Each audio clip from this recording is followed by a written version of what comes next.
le président du conseil d'administration, monsieur le représentant du ministère d'éthique, mesdames et messieurs les représentants et représentantes des compagnies agréées. Je suis très heureux de me retrouver ici.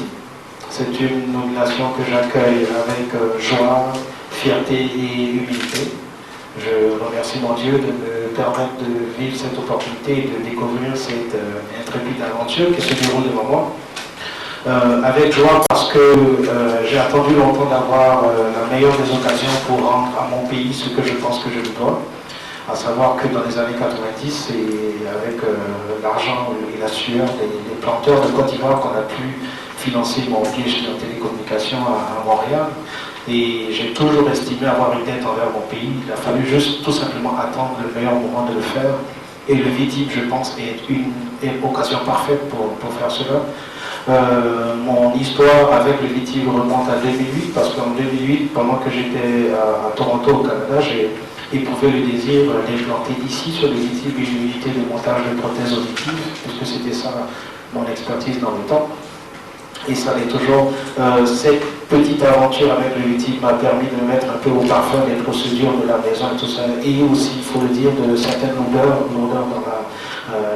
dans la vitesse d'exécution de certaines choses. Vous savez, là-bas, en Amérique du Nord, on envoie un mail ici, on s'attend à recevoir la réponse dans les 30 minutes qui suivent. Et quand on reçoit, on se dit, bon, ça ne répond pas très fort de l'autre côté.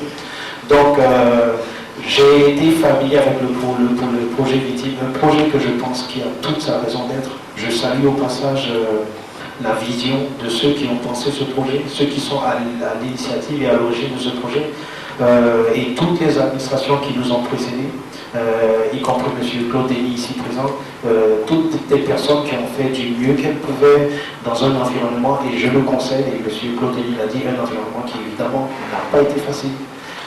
Vu de l'extérieur, pour nous, Ivoiriens de la diaspora, c'est quasiment mission impossible que de pouvoir monter quelque chose qui a du sens dans un pays qui est déchiré, qui est en conflit. Donc effectivement, je pense que quelque part, il y a eu un manque de, je ne dirais pas de compétences, mais d'exécution parfaite de la mission qu'on avait confiée à l'institution qu'elle VTIP. Et en ce sens, notre objectif ici, mon objectif en tout cas en premier lieu, sera d'abord et avant tout d'établir une base saine et propre, assise, qui s'appuie sur le principe élémentaire d'éthique et de déontologie et de bonne gouvernance, ne serait-ce que pour remettre en confiance les bailleurs de fonds qui, eux, je pense, nous attendent à ce chapitre-là. Parce que c'est seulement lorsque ce travail de fond sera fait que je pourrai véritablement me lancer dans ce que je considère être peut-être la raison principale pour laquelle on m'a embauché, à savoir permettre l'implantation sur le site de la zone franche de Côte d'Ivoire de compagnies de qualité qui créent des emplois, des compagnies autant petites, moyennes que grandes, et qui bénéficient des avantages de la zone franche de Côte d'Ivoire, à savoir 0% d'impôt pendant 5 ans, aucun frais de douane et tout ça. C'est des avantages qui sont tellement évidents au point où on se demande comment ça se fait que les gens ne se pressent pas aujourd'hui au port du VTIP pour s'y implanter. Alors c'est ça l'essentiel de mon travail. Hélas, je passerai sûrement les premiers mois de mon travail à remettre un certain ordre, à remettre certaines procédures en place. Et pour cela, je vais bien évidemment m'appuyer sur un personnel compétent, m'appuyer sur l'expérience de tous les gens qui ont contribué à ce projet, l'expérience de mon conseil d'administration et plus particulièrement de mon président, ici présent. Je ne peux absolument rien faire tout seul. Il ne faudrait pas faire l'erreur de voir en moi l'image de l'Ivoirien qui débarque qualifié du Canada et qui prétend avoir réponse à tout. La seule chose que je puisse faire, c'est de vous montrer comment moi je travaille, en espérant que par effet de contagion, ça se réponde à l'ensemble du personnel et que tous ensemble on se mette à bosser. Parce qu'il s'agit essentiellement de bosser. Chacun de nous doit se demander tous les jours quelle masse de travail ai-je abattu en combien de temps. Il ne s'agit pas de production, mais plutôt de productivité. Alors je suis évidemment excité, j'ai une idée précise de l'emploi de la tâche. Chaque fois, j'en découvre encore un peu plus et je pense que, comme M. le Président l'a dit, ce soir, je risque de ne pas dormir parce que j'ai beaucoup de travaux et de devoirs à faire. Avec plaisir, je le ferai parce que c'est ça mon travail. Monsieur le Président, j'ai bel et bien compris les défis que vous me présentez. Je suis totalement en phase avec vous. je ne m'attends à être jugé que sur le plan de la compétence, à savoir qu'aujourd'hui vous et votre conseil d'administration avez estimé que je suis la personne la plus appropriée pour diriger cela. S'il s'avère un jour que je ne le suis plus, n'hésitez pas un seul instant et montrez-moi la porte, ce sera avec plaisir que je me retournerai vers autre chose. Non, avec plaisir, je veux dire, en fait le message s'adresse surtout à l'ensemble personnel, à savoir que de là, tous nous allons devoir exceller, ni plus ni moins. Chez nous, on dit que lorsqu'on arrive dans une compagnie, l'attitude de celui qui s'occupe des jardins de la compagnie a toujours quelque chose à voir avec l'attitude du DG à la tête, parce que tout est leadership dans la vie. Et j'espère réussir à imprégner à mes collègues, à mes concitoyens, cet esprit de travail, et puis de travail bien fait, de travail rémunéré à juste titre, et ainsi de suite. Alors, je ne vais pas être plus long que cela.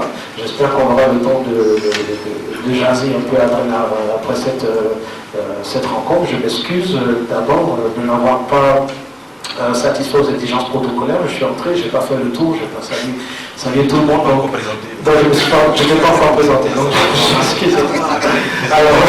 alors donc, j'espère que vous resterez encore un peu de temps après pour qu'on prenne le temps de faire connaissance plus en détail. Allez, je vous remercie.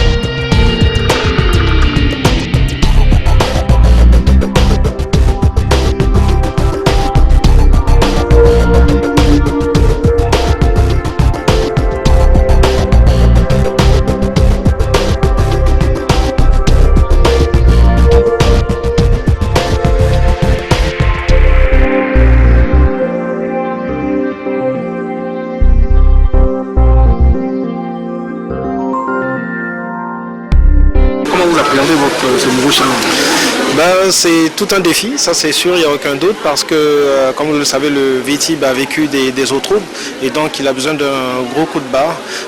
Je viens ici avec les informations de tout un chacun, avec des idées précises à implanter le plus vite possible. D'abord et avant tout, il s'agit de créer une base saine et propre qui s'appuie sur des principes d'éthique, de déontologie et de bonne gouvernance, ne serait-ce que pour rétablir la confiance avec les bailleurs de fonds qui nous attendent sur ce chapitre-là. Une fois cela passé, évidemment, je pourrai enfin me consacrer à ceux qui, je crois, constituent la raison principale pour laquelle on m'a embauché, à savoir permettre l'implantation rapide de compagnies de qualité qui vont ici créer des emplois dans le domaine des TIC et de la biotechnologie, tout en bénéficiant bien sûr des avantages de la zone franche de Côte d'Ivoire, à savoir 0% d'impôts pendant 5 ans et pratiquement pas de frais de douane. Donc c'est un défi énorme, je m'y attendais depuis très longtemps et c'est avec plaisir que je viens le remplir. Monsieur Combo, alors vous venez du Canada et c'est pratiquement un terrain qui vous semble méconnu. Quelle organisation pratique comptez-vous mettre en place pour réussir votre challenge? Organisation pratique, je veux dire, le VTIB demeure une grande compagnie avec un grand potentiel comme toute autre grande compagnie de ce monde. L'humble expérience que j'ai acquise au Canada, je compte la mettre au profit du VTIB, bien évidemment, qu'il s'agisse du choix des personnes, qu'il s'agisse des principes de gouvernance ou qu'il s'agisse des méthodes et des processus appropriés aux compagnies de cette taille. Essentiellement, il s'agit d'une compagnie de type technologique, donc je compte évidemment faire profit de tout ce que j'ai pu accumuler comme expérience, comme je l'ai dit. Je vous remercie. Commencez concrètement. Puisque vous êtes un homme pratique, comme on le dit. Je vais commencer par d'abord lire la tonne de dossiers que mon prédécesseur et collègue, M. Claude Denis, m'a transmis aujourd'hui. J'ai hâte de découvrir son contenu, de découvrir les potentialités et éventuellement de créer de nouvelles potentialités ici. Par quoi exactement, je vais voir qu'est-ce qui va attirer mon attention en premier lieu. Comme je le disais dans la première question, je pense qu'il est évident qu'il faut d'abord commencer par établir un bon fondement simple qui s'appuie sur des principes élémentaires qui ont fait les grandes compagnies de ce monde aujourd'hui. Vous savez, moi je considère que le génie humain, le savoir est également réparti parmi tous les peuples du monde, hein, et que l'ingénieur formé à Abidjan, à l'INSET, à l'NSTP ou à la fac ici a autant de potentiel que celui qui travaille chez Google ou Apple. Au Canada, j'ai dirigé des équipes d'ingénieurs avec des gens qui viennent d'un peu partout dans le monde, du Vietnam au Japon et tout ça, et je ne les trouve pas particulièrement plus calés ou plus qualifiés que ceux qu'on a ici. On a des entrepreneurs ici de grand calibre qui rêvent de réaliser de grandes choses. Alors nous ici au VTIB, notre objectif c'est quoi? C'est de faire du VTIB cet endroit focal où tous ces gens-là, entrepreneurs financiers, industriels, ils trouvent un cadre où ils vont opérer. Bien sûr, le produit essentiel que nous vendons, c'est la zone franche de Côte d'Ivoire, à savoir les allègements fiscaux et douaniers et tout cela. On va mettre cela en avant. On va analyser en fond et en comble la loi instituant la ZEPTIC elle-même pour voir jusqu'à quel point le VTIB constitue bien sûr une solution plus attrayante que ce qui se propose hors VTIB, parce qu'il faut le dire aujourd'hui, il y a des compagnies qui préfèrent s'installer en dehors du VTIB, et ça c'est un gros point d'interrogation en ce qui me concerne. Il s'agit de comprendre pourquoi. Il s'agit de comprendre pourquoi et très vite de corriger tout ce qu'il y a à corriger de manière systémique pour que ce ne soit pas le cas. Et on a de la compétition non seulement à l'extérieur, mais aussi on a de la compétition même à l'intérieur de la Côte d'Ivoire. Et il me faut très vite comprendre ce qui se passe, ce qui se trame, et puis mettre en place un plan qui va être approuvé par le Conseil d'administration. Dans une atmosphère autonome. Autonome.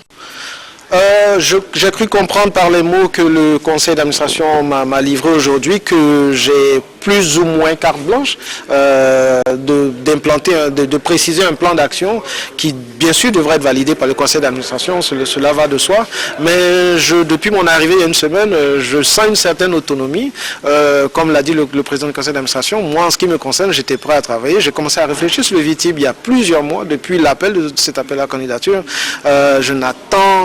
Je rongeais mon frein, comme on dit en bon québécois. Je voulais commencer à travailler très tôt. Bon, il se trouve que c'est aujourd'hui la passation de charge. J'ai vraiment hâte de prendre fonction. Monsieur le directeur général, est-ce que vous avez un timing? Est-ce que vous pouvez nous donner un délai pour qu'on voit les premiers résultats de vos travaux? Ça dépend de ce que vous appelez résultat. Le premier résultat, en ce qui nous concerne, c'est de ce que j'ai cru comprendre des discussions informelles que j'ai eues avant ma prise de fonction ici, c'est d'abord d'assainir la compagnie, d'assainir la compagnie sur tous les fronts et d'obtenir le financement qui nous a d'ailleurs été promis par certaines institutions, mais qui jusque-là n'a pas été décaissé. Alors, notre compréhension aujourd'hui de tout cela, c'est que nos bailleurs de fonds et partenaires attendent de nous le rétablissement d'une certaine confiance. Et c'est à ça que nous allons nous atteler. On espère y arriver dans quelques mois. Je ne pourrai pas vous dire de manière exacte dans combien de mois. Bon, il faut aussi comprendre que j'arrive d'un autre continent et je fais face maintenant à une autre réalité. Et donc, j'ai des fois l'impression que mon horloge tourne un peu plus vite que... Votre personnel est menacé? Menacé? Non, j'utiliserai alors là pas du tout ce terme-là, menacé. Je veux dire, il n'est pas du tout de mon rôle de faire usage de menaces en quoi que ce soit.